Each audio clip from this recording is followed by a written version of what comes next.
Pricing is not just what you charge, it's how you pre-qualify your clients, prevent scope creep, and decide if your agency is constantly on fire or not. Two agencies can sell the exact same thing and have wildly different lives just because of the price of their work. One feels clean and scalable, and the other feels underpaid and overwhelmed. So in this video, we're going to break down the main pricing structures agencies should use, when each one makes sense, and how to choose the right model before problems start showing up everywhere else. If you guys want more clients, more sales, and marketing that actually works, you should subscribe, because that's what all my videos are built to help you do. Now, of course, the theme of this video is that pricing shapes your entire company. It's one of the earliest strategic decisions that you make, and it influences everything downstream, right? It determines what clients you can attract, how your sales conversations go, how often scope creep happens, and whether your clients actually respect your boundaries within your contracts or they just push them all the time. A lot of new agencies think that their biggest problems are their delivery of the service, their marketing or their sales ability. But in reality, most of those problems are just expectation problems. So let's take an example. Let's say you built an HVAC company, a new website. You launched it with a clean design, but the owner keeps sending you feedback. Can we tweak this headline? Can we add this new service page? Can we write the copy here? Then my competitor has these location pages. Can we add that too? But because you had no clear revision limit and your pricing structure was weak or didn't make sense to them, all these changes feel very reasonable to the client, but they're very exhausting to you and your team. Problems like that usually trace back to your pricing or your contracts that don't define what's included in your service agreement or how the work is valued, period. But when your pricing aligns with the right client and the right service model, it does a lot of the client management for you in the background. Here's something a lot of agencies aren't thinking about. Different industries expect different pricing models, and if you try to fight the expectations of your niche, there is no way you can scale a company selling to them. Now, let's think about these four major examples. Local service businesses, think HVAC, cleaning, pest control, landscaping, they usually have low upfront budgets. They can't spend 20 grand a month on Google Ads. They want simple, predictable pricing, and they respond very well to flat fees or subscriptions. Now, professional services like law firms, medical practices, consultants, they're used to retainer models because they're paying for authority and reliability in compliance with some kind of state or federal regulation. They're not just paying you to write some copy or make some website pages. Now, startups and software companies care a lot about speed and iteration, so they usually prefer some kind of project-based pricing, phased builds, or some milestone-based work. And your e-commerce brands and your content businesses usually need ongoing optimization, and that makes them partial to retainers or performance-based pricing. Your pricing model has to match what your clientele already understands and is used to, or you're just going to spend the majority of your sales calls educating instead of closing. All right, now we can start talking about the actual pricing models. So the first one we're going to talk about is flat project pricing. Now, this is the classic one-time fee, so something like $3,000 for insert scope of work. This works really well for new businesses, ones that have clearly defined deliverables. So think, website design, a set of ad creatives, things like that. Local businesses, and any projects that have a very clear start and finish line. Now, of course, the pros are obvious. It's very easy to sell. It's very easy to understand. You pay for something, you get something, right? And you and the client both know when the work is done.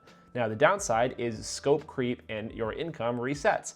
Once you deliver the result, your revenue goes back to zero unless you sell something else. The big mistake that agencies make here is having a vague scope of work. If you don't very clearly define what is included, the specific assets that you're delivering, the file formats, what counts as a revision, how many do they get, how many meetings do they get, this model is not going to work and it's going to break very fast, and the client's going to keep pushing you until your relationship suffers.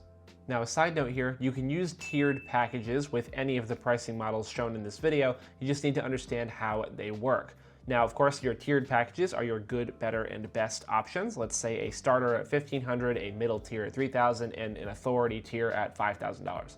This works extremely well with non-technical buyers in any kind of SMB market. Psychologically, it's going to anchor value to each package and reduce your back and forth quoting because you're being very explicit about what's in each of these packages on your website and throughout your content, and it's almost always going to increase your average deal size.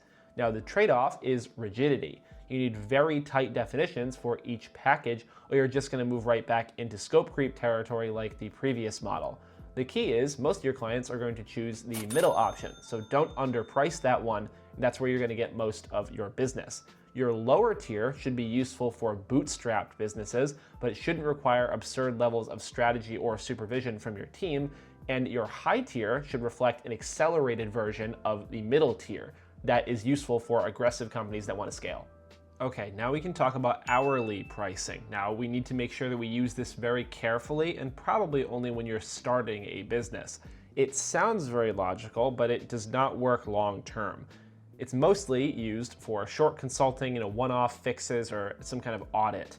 Internally, it's very useful to estimate the value of the work that you're providing, and externally, it creates a ton of problems because it punishes your company actually being efficient, and it caps your top line revenue, and it shifts the focus of your clients from the actual outcome and the results that you achieve for them to the time you spent to do that.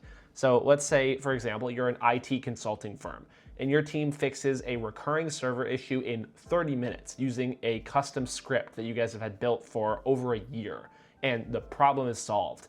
But because you bill hourly, you earn less than if you dragged that fix on for a couple days, and the value of the fix is tied to time, not the fact that the client server had no downtime because of the script that you made. As a rule of thumb, you want to make sure that you use hourly pricing to calculate and not to sell. All right, now we can talk about monthly retainers. Now your retainers are your recurring monthly fees for ongoing services and support. They create very predictable revenue for the business, they increase the lifetime value of your customers, and they make planning around the service delivery pretty easy. The downside is you need a very high level of responsibility. If you lose one client, it can be a disaster for the business. Let's say you lost your biggest client that was paying you over $5,000 a month. Could you still pay your team? Would you have to downgrade your software? Those are the things that you have to be thinking about. Now, you're not going to be able to provide consistent results for your retainer clients if you don't have very solid standard operating procedures and transparency between you and your clients. Your typical ranges for retainers might be between $500 to $2,000 a month for your local SMBs and $2,000 to $5,000 plus for higher value professional services. Your one critical rule here is that retainers should sell outcomes, not access to you or a certain amount of hours per month. The moment you start to sell hours, you're just recreating hourly pricing on a subscription.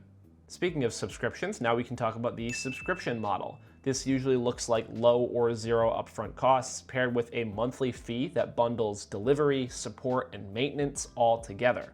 Think $0 down, $149 a month with some kind of minimum contract lock-in, whether that be 6 to 12 months or something different. This works extremely well for price-sensitive markets and any kind of standardized service. Now, think of local gyms or restaurants. Now, these people don't want to negotiate scope every single month. They just want you to spend their $30 a day Google Ads budget and post consistently on Facebook and Instagram. If you have a flat monthly subscription, this is going to remove decision fatigue for them and make the service feel like a utility for them, not some kind of long-winded project.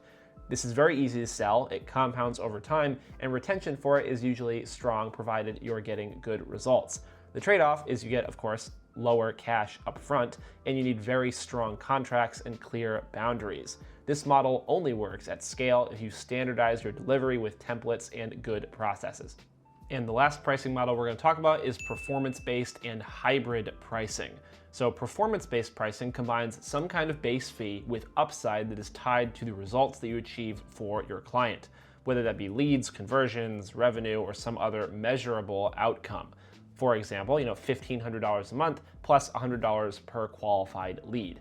Now, this is a great differentiator and it aligns incentives with the client, but it's not beginner friendly. You need very solid tracking, deep understanding of the niche, and the ability to absorb risk. So let's say, for example, you're a Google Ads agency and you're working with roofing companies and you charge per qualified lead.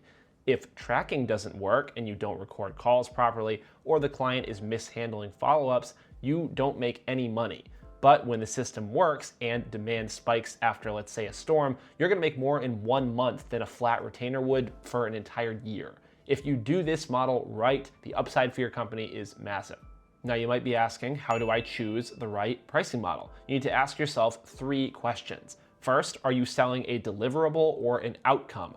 Deliverables favor project pricing, and outcomes favor retainers or performance models. Second, do your clients value predictability or flexibility? Predictability is going to point you towards packages and subscriptions, and flexibility is going to point you to retainers or some kind of custom pricing.